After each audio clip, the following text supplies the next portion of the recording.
Hello everyone, नमस्कार। और सभी को मेरा प्रणाम। हाल ही में जो वर्ल्ड लेवल पे ये कोविड-19 की जो समस्या चल रही है, इस महामारी के चलते जो समस्याएं हमारे हर तरीके की आई हैं, उनमें से एक जो सबसे बड़ी समस्या हमारी एजुकेशन से लेके बहुत सारे एग्ज़ाम्स जो होनी थी हुई नहीं है। कंपटीशन जो एग्ज़ाम है वो भी हुई नहीं, और कब होंगी ये भी हम कुछ कह नहीं सकते। इसी दौरान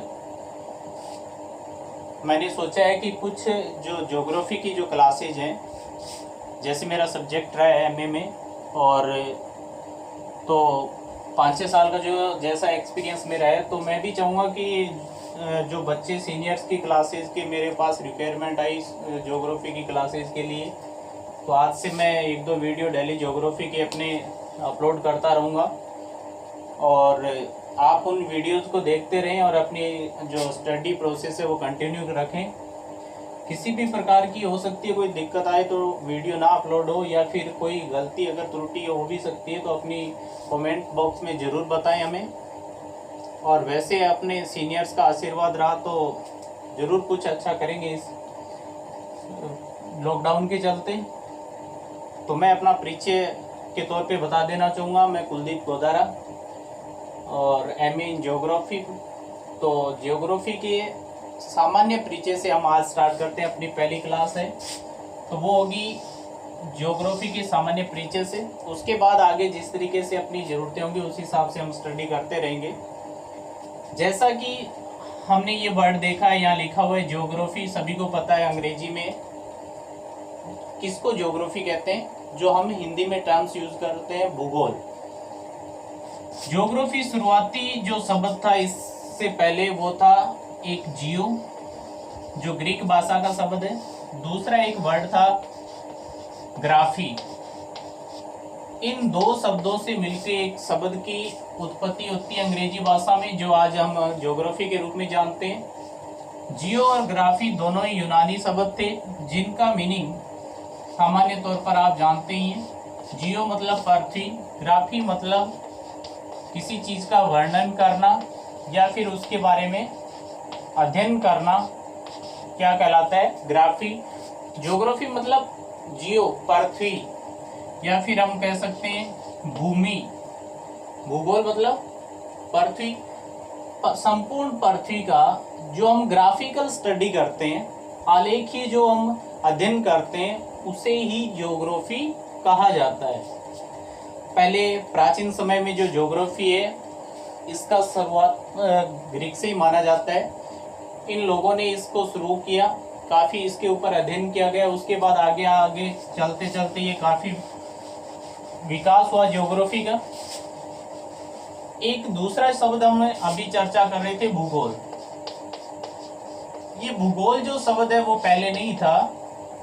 एक सिद्धांत आता है जो भारतीय विद्वान थे उन्होंने लिखा, वो सिद्धांत था सूर्य सिद्धांत नाम से प्रकाशित होता है, और ये सिद्धांत दिया था आर्यभट्ट ने। किसने? आर्यभट्ट ने। तो इनके सूर्य सिद्धांत नामक एक बुक आई जो आर्यभट्ट ने लिखी थी। उसमें सबसे पहले ज्योग्राफी के लिए एक टर्म यूज की गई, वो थी भूगोल। तो यहाँ से हम देखते हैं कि भूगोल शब्द की उत्पत्ति है वो जो आर्यभट्ट के सूर्य सिद्धांत से होती है। ज्योग्राफी शब्द की उत्पत्ति जियो और ग्राफी से, जो यूनानी शब्द है उनसे उत्पत्ति होती है। और इसका जो इसके बाद हम बात करें कि ज्योग्राफी के बारे में, फादर्स ऑफ ज्योग्राफी या फादर ऑफ ज्योग्राफी के रूप में किसे जाना जाता है, तो वो सभी आपको पता होगा इसके बारे में अच्छे से कि फादर ऑफ ज्योग्राफी किसे कहते हैं। तो एक विद्वान का नाम आपने, एक भूगोलवेत्ता का नाम सुना होगा, उनका नाम है हिकेटियस। हिकेटियस को ज्योग्राफी या भूगोल का जनक या भूगोल का पिता कहा जाता है। अब हमारे लिए सवाल ये है कि आखिर हिकेटियस को ही भूगोल का पिता या जनक क्यों कहा जाता है। तो सबसे पहले सर्वप्रथम एक ग्रंथ लिखा गया, जस पीरियडस। उस ग्रंथ का नाम क्या था? जस पीरियोडस, ये जो ग्रंथ लिखा था वो लिखा था हिकेटियस ने, जो भूगोल का प्रथम ग्रंथ माना जाता है। अगर आपसे पूछ ले कि ज्योग्राफी का प्रथम ग्रंथ कौन सा था, तो वो था जस पीरियोडस। किसने लिखा? हिकेटियस ने। तो ज्योग्राफी का प्रथम ग्रंथ जो जस पीरियोडस हिकेटियस ने लिखा, इसी कारण हिकेटियस को फादर ऑफ ज्योग्राफी कहा जाता है। ये जो ग्रंथ था वो प्रादेशिक भूगोल का था। कौन सी भूगोल का? प्रादेशिक। आगे हम इसके बारे में चर्चा करेंगे। जो जस पीरियोडस ग्रंथ लिखा गया था वो प्रादेशिक भूगोल से रिलेटेड लिखा गया था।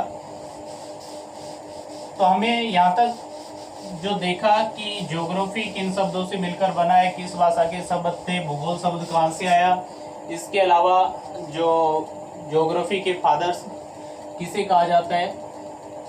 उसके बाद में हम बात करते हैं कि ज्योग्राफी का अध्ययन किस तरीके से किया जाता है। किसी भी चीज को पढ़ने के अलग अलग तरीके होते हैं। मेरा तरीका कोई और हो सकता है किसी और स्टूडेंट या टीचर्स का पढ़ाने का तरीका कोई और हो, पढ़ने का तरीका कुछ और हो। वैसे ही ज्योग्राफी को पढ़ने का जो तरीका है, एक है सिस्टेमेटिक अप्रोच, या जिसे हम हिंदी में बोलते हैं व्यवस्थित। दूसरा जो अप्रोच है वो है रीजनल अप्रोच, या जिसे हम बोलते हैं प्रादेशिक भूगोल।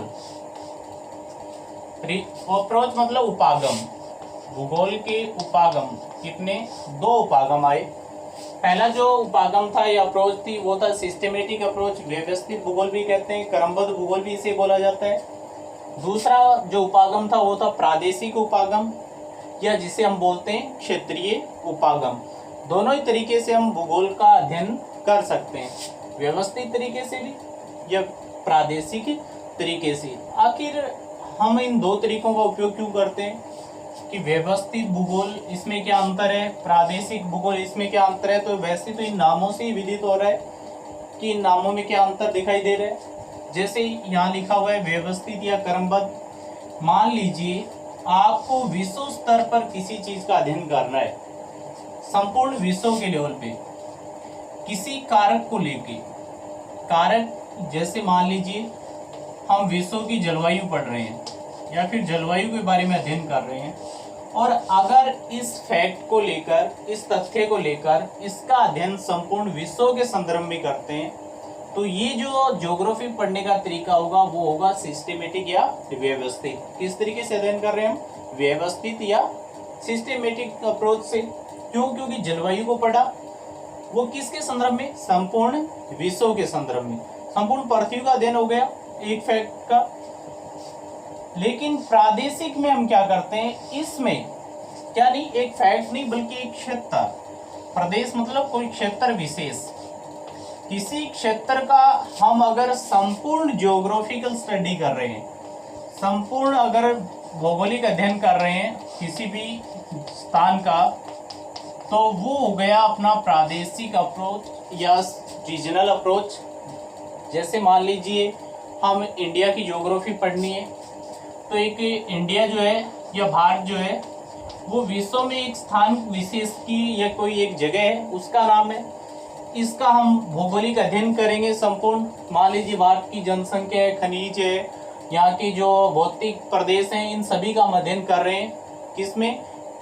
भारत का। तो ये कौन सा उपागम हो गया? प्रादेशिक। वैसे ही भारत में हो सकता है किसी स्टेट का, जैसे मान लीजिए हम राजस्थान का अध्ययन कर रहे हैं, राजस्थान की अगर ज्योग्राफी पढ़ रहे हैं तो राजस्थान को लेकर हम राजस्थान की सारी ज्योग्राफिकल स्टडी अगर करें, तो ये एक क्षेत्र विशेष का संपूर्ण ज्योग्राफिकल अध्ययन हो गया। वो होता है अपना प्रादेशिक उपागम या प्रादेशिक तरीका हो गया। अगर किसी कार्य को लेकर संपूर्ण विश्व के लेवल में अध्ययन करें तो वो हो गया व्यवस्थित। 2 तरीके हैं। अब हम बात करें कि आखिर व्यवस्थित या सिस्टेमेटिक ज्योग्राफी और रीजनल ज्योग्राफी की इनकी शुरुआत कैसे होती है। शुरुआत में जो व्यवस्थित भूगोल है, इधर प्रादेशिक भूगोल है, तो आपने एक अभी ग्रंथ का नाम पढ़ा था जस पीरियोडस, और उन विद्वान जिन्होंने लिखा था, जो भूगोल का प्रथम ग्रंथ माना जाता है, वो लिखा था हिकेटियस ने। तो वो कैसा ग्रंथ था पहले भी बता चुके हैं, कैसा था, प्रादेशिक। तो हिकेटियस ने प्रथम प्रादेशिक ग्रंथ लिखने के कारण इन्हें प्रादेशिक भूगोल का क्या कहा जाता है, जनक या पिता कहा जाता है। कोई पूछ ले कि प्रादेशिक भूगोल के पिता कौन कहलाते हैं, तो आपका जवाब क्या होगा, हिकेटियस। इधर आपसे ये पूछ लिया जाए कि व्यवस्थित उपागम है या व्यवस्थित भूगोल है, उसके जनक कौन है, तो आप क्या बताओगे, एक विद्वान का नाम जो बताओगे वो होगा इरेटोस्थनीज। क्या नाम लिखना है, इरेटोस्थनीज। इन्हें क्या कहा जाता है, व्यवस्थित भूगोल का जनक या पिता कहा जाता है। इन्होंने ज्योग्राफिया नाम की एक बुक लिखी थी जिससे ज्योग्राफी शब्द की उत्पत्ति हुई। तो इरेटोस्थनीज ने जो बुक लिखी ज्योग्राफिया, तो वो कैसी बुक थी, व्यवस्थित भूगोल की बुक थी। इसके कारण इन्हें फादर्स ऑफ सिस्टेमेटिकल ज्योग्राफी कहा जाता है। इसके बाद दो ये चीजें हमें पूछ ले, प्रादेशिक भूगोल के जनक हिकेटियस, व्यवस्थित भूगोल के जनक इरेटोस्थनीज। भूगोल के कितने तरीके अध्ययन के, दो, व्यवस्थित या क्रमबद्ध, दूसरा प्रादेशिक या क्षेत्रीय, सिस्टेमेटिक या रीजनल, या इन्हें हम बोल सकते हैं उपागम भी बोल सकते हैं। तो हम दो बताएंगे, इनके जनक या इनके पिता व्यवस्थित इरेटोस्थनीज, प्रादेशिक हिकेटियस। इसके बाद व्यवस्थित भूगोल को या इस सिस्टेमेटिक अप्रोच को जो आगे जाके भूगोल में काफ़ी सराहनीय कार्य किया, जर्मन विद्वान, उनका नाम था Alexander von Humboldt. Alexander von Humboldt. इन्होंने इस प्रादेशिक या व्यवस्थित भूगोल का आधुनिक जनक कहा जाता है। क्वेश्चन क्या था, आधुनिक व्यवस्थित भूगोल का जनक या पिता किसे कहा जाता है, तो वो कहा जाता है अलेक्जेंडर वॉन हम्बोल्ट को। किसे, अलेक्जेंडर वॉन हम्बोल्ट को आधुनिक व्यवस्थित भूगोल का क्या कहा जाता है, जनक कहा जाता है। सीधा आ जाए व्यवस्थित भूगोल का जनक इरेटोस्थनीज। अगर नाम दे रखा है आधुनिक व्यवस्थित भूगोल, तो वहां पर अपना आंसर क्या होगा, अलेक्जेंडर वॉन हम्बोल्ट होगा। इधर फिर बात करें हम आधुनिक प्रादेशिक भूगोल के जनक के रूप में, तो एक विद्वान, वो भी जर्मन के थे, कार्ल रिटर। किसका नाम बताएंगे हम, कार्ल रिटर का नाम लेंगे। कार्ल रिटर को जो कहा जाता है वो आधुनिक प्रादेशिक भूगोल का जनक कहा जाता है। इन्होंने जो अध्ययन किया था वो मानव को केंद्र में मान के अध्ययन किया। इन्होंने जो अध्ययन किया वो पृथ्वी को केंद्र में मानकर मानव का अध्ययन किया गया था। काफ़ी इनमें समानताएं हैं दोनों में, कार्ल रिटर और अलेक्जेंडर वॉन हम्बोल्ट। इनकी मृत्यु, जन्म हालांकि आगे पीछे है लेकिन मृत्यु एक साथ होती है, एक ही सन में। तो इनके जो दौर था इनका, हालांकि तरीका इनका सिस्टेमेटिक और इनका रीजनल ज्योग्राफिकल स्टडी इन्होंने की, उसके बारे में इन्होंने कार्य किया, लोगों को उसके बारे में बताया। इनके बाद हम चलें इससे आगे, यहाँ तक हमारे पास कुल 4 नाम जो आए हैं। इरेटोस्थनीज जिन्हें व्यवस्थित भूगोल का जनक कहा जाता है, हिकेटियस जिसे प्रादेशिक भूगोल का जनक कहा जाता है, हम्बोल्ट जिन्हें आधुनिक व्यवस्थित भूगोल का जनक कहते हैं, इधर कार्ल रिटर जिन्हें आधुनिक प्रादेशिक भूगोल का जनक कहा जाता है। फिर इससे आगे हम एक चीज़ और आ जाती है कि ज्योग्राफी पढ़ने के लिए जो शाखाएं विकसित हुई उनमें से सबसे पहले जो एक शाखा थी, केवल ज्योग्राफी के बारे में भौतिक अध्ययन किया जाता था। जो भौतिक फैक्ट थे केवल इन्हीं को पढ़ा जाता था, तो इसलिए ये नॉन अप्लाइड सब्जेक्ट माना जाता था, अव्यवहारिक सब्जेक्ट के रूप में जाना जाता था। काफ़ी आरोप प्रत्यारोप किए गए कि इसको भौतिक भाग, मतलब जिनका मानव से कोई संबंध नहीं है, उन चीज़ों को पढ़ने से क्या कोई औचित्य नहीं है, ऐसी आवाज़ें उठनी शुरू हुई। तो फिर जो भूगोलवेत्ता थे उन्होंने एक नई धारणा विकसित की, तो इन सभी चीजों को मानव से जोड़कर पढ़ा जाने लगा, उनको मानव से संबंधित किया गया। पहली जो शाखा थी वो कौन सी थी? भौतिक भूगोल। उसके बाद में एक नई शाखा का जन्म होता है और वो शाखा किस रूप में आई? मानव भूगोल के रूप में। तो इस तरीके से अगर आपको कोई पूछ ले कि भूगोल की कितनी शाखाएं हैं? 2, भौतिक भूगोल और मानव भूगोल। भौतिक भूगोल में किसका अध्ययन करेंगे हम? सामान्य सी बात है, भौतिक भूगोल के माध्यम से जो भौतिक कारक हैं पृथ्वी से संबंधित, जैसे मान लीजिए हम अगर लिथोस्फीयर या फिर स्थल मंडल के बारे में कोई चीज़ें पढ़ रहे हैं या स्थल मंडल से जुड़ी हुई कोई भी फैक्ट्स का अध्ययन कर रहे हैं, तो कौन से कारकों में आते हैं? भौतिक कारकों में। इसके अलावा यूँ मान लीजिए हम हाइड्रोस्फीयर या जलमंडल का अध्ययन कर रहे हैं, ये भी कैसा कारक है? भौतिक कारक है। उसके जलमंडल के बाद में जो तीसरा अपना कारक आ जाता है, जैसे एटमॉस्फेयर या वायुमंडल। तो ये सारे के सारे जो फैक्ट्स हैं, इनसे जुड़े हुए जो भी फैक्ट्स हैं वो सारे के सारे किस में आ जाते हैं?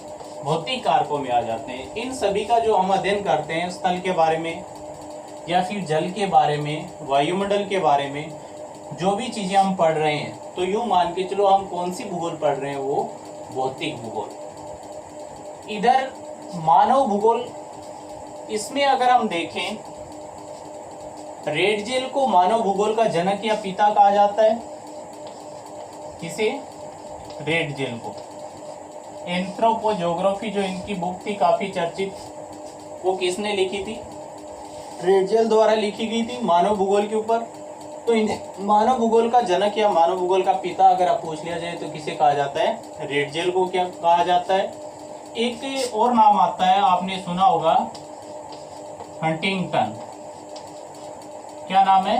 हंटिंगटन। इन्हें आधुनिक मानव भूगोल का जनक कहा जाता है। इसे हंटिंगटन को आधुनिक मानव भूगोल का जनक या पिता के रूप में किसे जाना जाता है? हंटिंगटन को जाता है। सीधा अगर पूछ लिया जाए मानव भूगोल के जनक, तो श्रेय किसको दिया जाता है? रेडजेल को। आधुनिक मानव भूगोल के पिता पूछ लिया जाए तो किसे? हंटिंगटन को। इन्होंने फिर इस मानव भूगोल को, पहले हम भूगोल की शाखाएं 2 थी, भौतिक भूगोल, मानव भूगोल। हंटिंगटन आए, इन्होंने मानव भूगोल को भी और ज़्यादा विकास किया और इन्होंने इनकी भी कितनी शाखाएं कर दी? 2 शाखाएं कर दी। वो कौन कौन सी थी? एक शाखा का नाम दिया इन्होंने भौतिक दशाएं। एक जो शाखा थी इनकी भौतिक दशाएं। दूसरी जो शाखा थी वो थी मानवीय अनुक्रियाएं। तो इन्होंने आगे जाके भूगोल, मानव भूगोल को 2 भागों में बांटा। किसने? हंटिंगटन ने। किन भागों में? भौतिक दशाएं और मानवीय अनुक्रिया।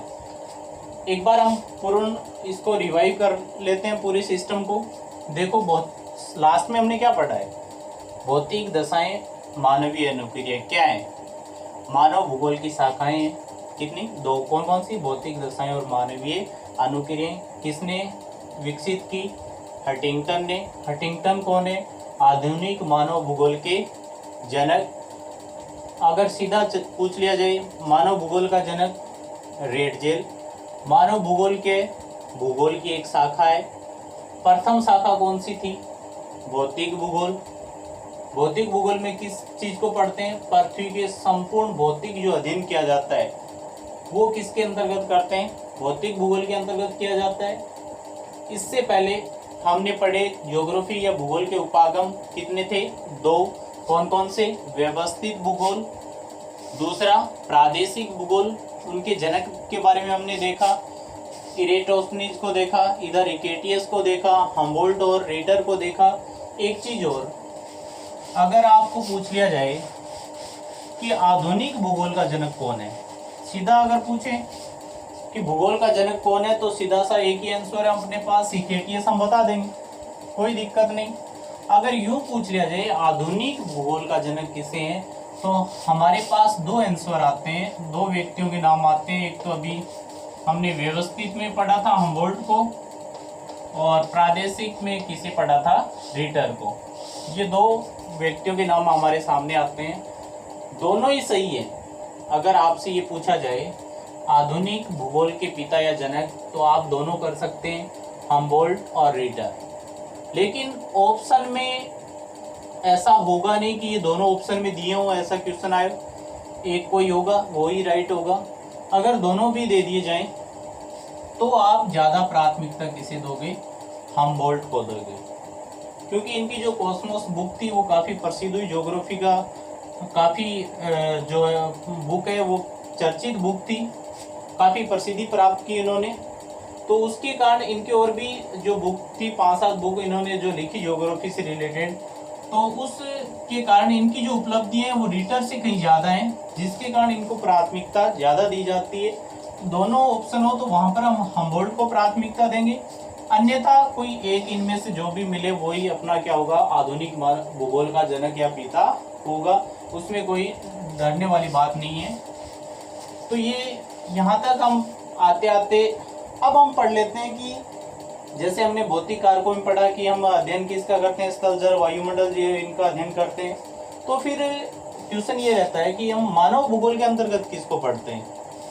तो इसमें नाम से ही पता चल रहा है कि यहाँ पर नाम क्या दे रखा है, मानव, मतलब मानव से संबंधित जो कारक हैं उनका हम अध्ययन किस में करते हैं, भूगोल की कौन सी शाखा में करते हैं, मानव भूगोल के शाखा में करते हैं। जैसे मान लीजिए मानव से संबंधित जो आर्थिक क्रियाएं हैं, जो भी आर्थिक क्रियाएं, उन सभी का अध्ययन हम किस में करते हैं, मानव भूगोल में करते हैं। और कारक ले लीजिए, संसाधन ले लीजिए, किस में आते हैं, मानव भूगोल में आते हैं। चिकित्सा ले लीजिए, किसका विषय, मानव भूगोल का विषय। शिक्षा ले लीजिए, जनसंख्या ले लीजिए,